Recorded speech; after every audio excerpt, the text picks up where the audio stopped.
Día, ¿qué tal? ¿Cómo estás? Bien, bien, gracias por conectarte, Florencia. No, por favor, gracias a ustedes por su tiempo.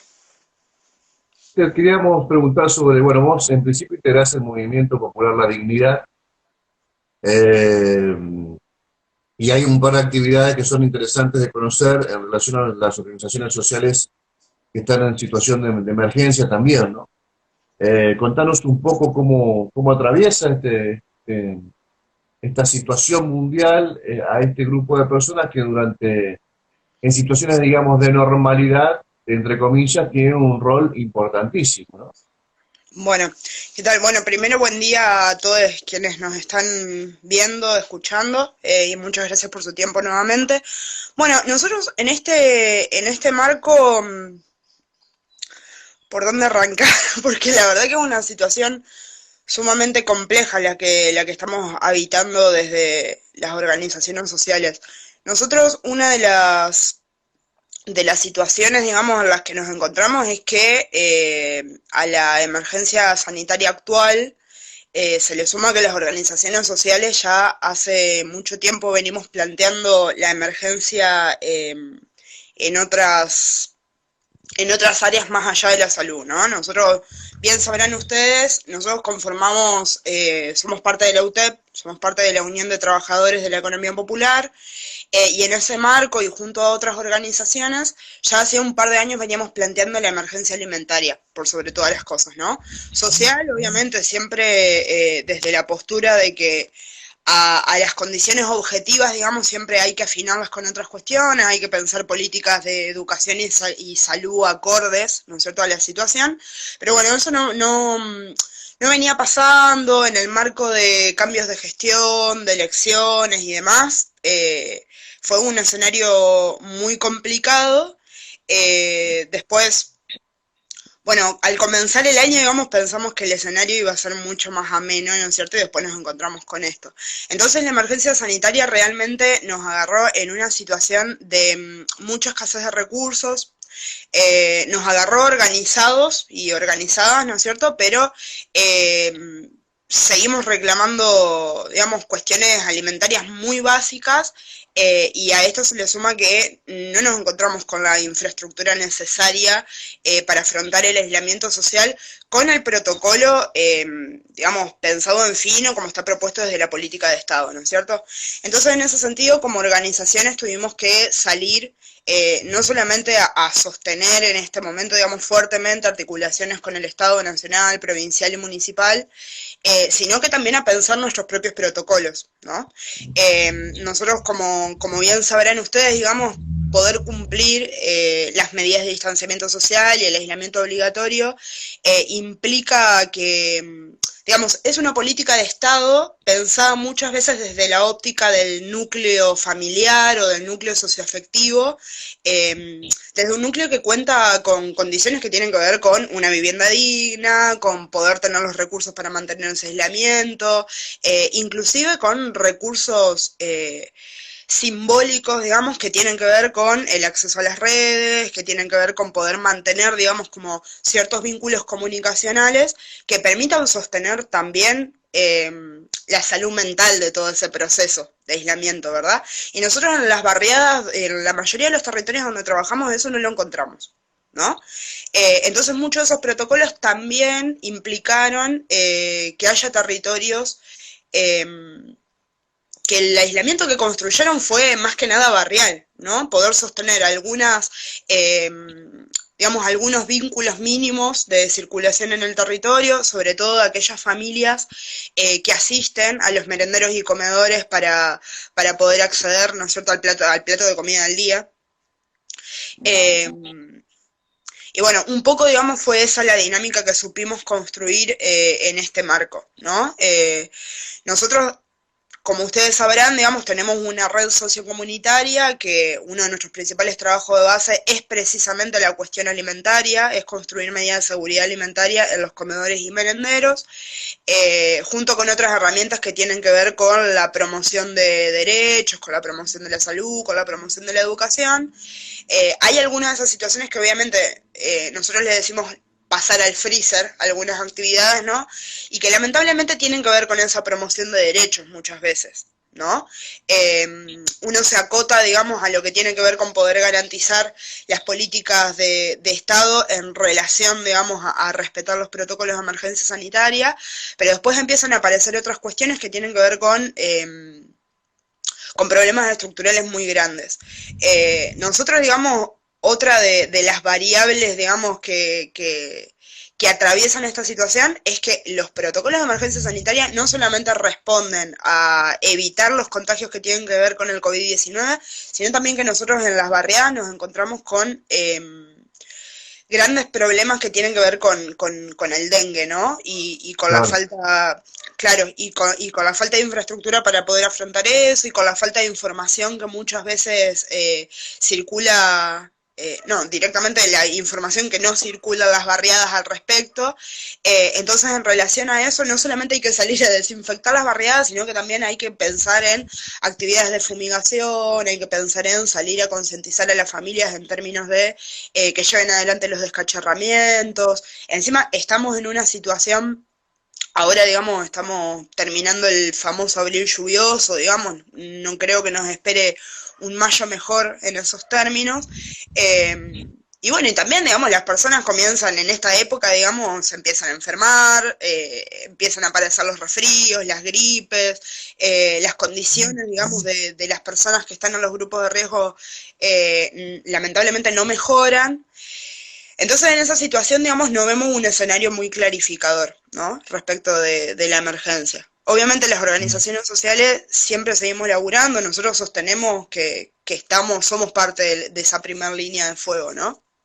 Sí, Eh, te quería preguntar, la característica de las organizaciones sociales es justamente el trabajo territorial, capilar, presencial, mano a mano, cara a cara, cuerpo a cuerpo, con una situación, bueno, un poco ya con lo adelantaste la respuesta, pero con esta que me gustaría que seas redundante en esto, con esta situación actual. ¿Cómo se reorganiza una organización de las características de ustedes cuando lo que la destaca justamente es el contacto y hoy debe primar el aislamiento? hoy por hoy lo que nos sucedió en este escenario es que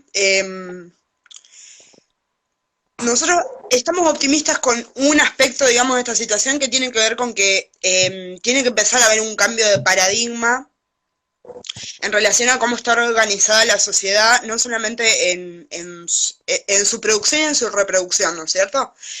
Nosotros creo que hay dos situaciones principales, digamos, que tenemos que tener en cuenta al momento de pensar cómo nos reorganizamos las organizaciones en este momento, en este escenario, que es, por un lado, nosotros como organizaciones salimos a poner en evidencia, digamos, la crisis en la que entra la estructura de la organización social del cuidado en este preciso momento, digamos. La mayoría de las personas que sostienen la red sociocomunitaria que se encuentra sosteniendo y paleando todo este escenario está conformada en su gran mayoría por mujeres y por personas, digamos, que en general no son consideradas del todo aptas para el mercado laboral como se lo propone hoy, ¿sí? Entonces nos encontramos con muchísimas mujeres que llevan adelante trabajo que no es remunerado, digamos, trabajo que implica redes de solidaridad en los territorios que tienen que ver con el cuidado de las niñas, con la alimentación de la comunidad, que no es poco, digamos, ¿no? Que se ve como muy bastardeada, muy vilipendiado ese trabajo, porque muchas veces está mal vinculado, digamos, a planes sociales, a dinámicas punteriles y demás, pero en realidad hoy por hoy se puso en evidencia que ese es el trabajo que sostiene cuestiones muy mínimas de supervivencia en las barriadas. ¿Sí? Eso hoy por hoy, digamos, se puso muy en evidencia. Y por otro lado, lo que tiene que ver con el hecho de que este protocolo, digamos, haya necesitado de que se desactiven ciertas dinámicas de comercialización, ¿no es cierto?, de producción a las que como sociedad venimos acostumbrados, puso en evidencia también que quienes salieron a sostener, a defender los precios, ¿no es cierto? A defender la postura de no pasar precios máximos, a colocar, digamos, en las manos de la clase media productos de primera calidad a precios razonables, a precios solidarios, a precios justos y demás, son precisamente los pequeños y pequeñas productoras, no solamente rurales, sino también urbanos.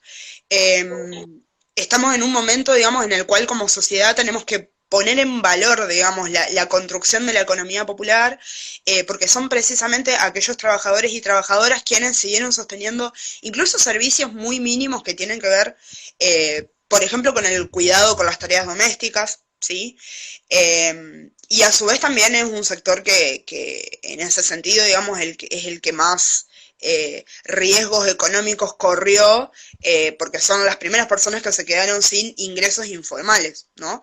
O sea, hay muchos compañeros y compañeras de la economía popular que así como están organizados de forma colectiva para producir, para comercializar, para seguir sosteniendo servicios, muchas veces también salen a buscarse de la moneda por otro lado, y esos son los primeros trabajos que se cayeron, ¿no es cierto? Entonces, la reorganización viene por ese lado, viene por reforzar esa red comunitaria, hacer un llamamiento a que se pongan en valor esas redes sociocomunitarias de las organizaciones. No, un poco lo que no me, digamos, lo que yo quería destacar es que en ese sentido, pensar la economía popular, también estamos muy acostumbrados a pensar la economía popular desde, o sea, automáticamente nos imaginamos pequeños cooperativistas produciendo como algunos productos, digamos, que a veces no suelen ubicarse bien en el mercado, ¿no? Automáticamente nos imaginamos eso. Pero también trabajadores de la economía popular son las compañeras y compañeros que hoy por hoy están trabajando en nuestros dispositivos de salud. Nosotros, además de la red sociocomunitaria y de otras tareas que hoy, digamos, por el protocolo precisamente de aislamiento no estamos pudiendo llevar adelante, el trabajo se vio reforzado precisamente en los espacios de salud. Nosotros, hoy por hoy, tenemos 2 dispositivos que dependen de la red Puentes, que es una política pública de nuestra organización, digamos, que surgió hace ya un poco más de 4 años, capaz que le estoy pifiando, capaz que bastante más. Pero nosotros acá en la ciudad hace 3 años que estamos construyendo un frente de salud, que 2 de los principales ejes de abordaje es el consumo problemático por un lado y la situación de calle por otro. Y con respecto a la situación de calle, digamos, nos vimos interpelados de lleno en este escenario porque para que las personas que se encuentran en situación de calle puedan cumplir con la cuarentena indicada, con el protocolo, digamos, de higiene, con el protocolo de aislamiento, necesitan espacios de los cuales no disponían. Entonces, en ese sentido, los espacios que elaboramos situación de calle, las casas de acompañamiento, nosotros acá tenemos un centro de integración comunitaria, un centro de nocturnidad, digamos, ¿no? Donde las personas que se encuentran en situación de calle pueden ir a higienizarse, alimentarse, pasar la noche, inclusive acceder, digamos, a otras actividades que les garanticen derechos, digamos, que tienen que ver con lo educacional, con poder acceder a información respecto de la salud integral y demás. Nos encontramos con que nuestros compañeros y compañeras trabajadores, que son trabajadores de la salud, digamos, no se ven reconocidos como tales, ¿no? Creo que es realmente importante salir a poder reconocer que los trabajadores de la salud hoy por hoy están teniendo un protagonismo sumamente evidente, y se está viendo, digamos, que quedó en evidencia a su vez que son de los trabajadores, digamos, que menos se valora en la estructura de empleo, digamos, son compañeros y compañeras profesionales que cobran 2 monedas, digamos, por darle la vida a la salud pública, pero a su vez también hay otra parte de esto que son los compañeros trabajadores de la salud que no son estatales y que tampoco laburan en el ámbito privado, allá, digamos, donde se corta la torta grande, ¿no? Sino que son compañeros de la salud que se dedican a la salud comunitaria integral, y que muchas veces no son reconocidos por el Estado, que muchas veces lo que fue, digamos, este escenario de cuarentena, a los compañeros, digamos, se les hizo muy difícil trabajar porque inclusive las propias fuerzas de seguridad no reconocían, digamos, sus permisos de circulación, no reconocían su actividad, digamos, estando con no sé, con los jóvenes en la calle por necesidad de llevar adelante esto, hacer los permisos para los pibes para que puedan circular y llegar a las casas de acompañamiento, con las documentaciones necesarias, porque también hay muchas de esas personas, de esos pibes y pibas, que no tienen documento nacional de identidad, digamos, que le falta documentación que necesitan, digamos, para demostrar su identidad y muchas veces para demostrar también que, no sé, ya cumplieron con penas en situación de encierro o que ya, ¿no? O sea, como poder lamentablemente legitimar, digamos, su circulación en la vía pública. Está bien. Y nos encontramos con todo Ah, ese sí. tipo de obstáculos, ¿no? Bueno, Que la verdad que hacen o sea, hacen sumamente difícil el día a día en el trabajo, hacen sumamente difícil el abordaje y muchas veces no encontramos respuesta por parte de los estados, sobre todo municipal y provincial, en relación a eso específicamente. gracias, Florencia, por tu tiempo. Vamos a estar consiguiendo atentamente todo lo que ustedes están haciendo y necesitando y la seguimos en cualquier momento. Que tengas buen día. Gracias. Bueno, muchísimas gracias y gracias a ustedes por su tiempo también. Saludos.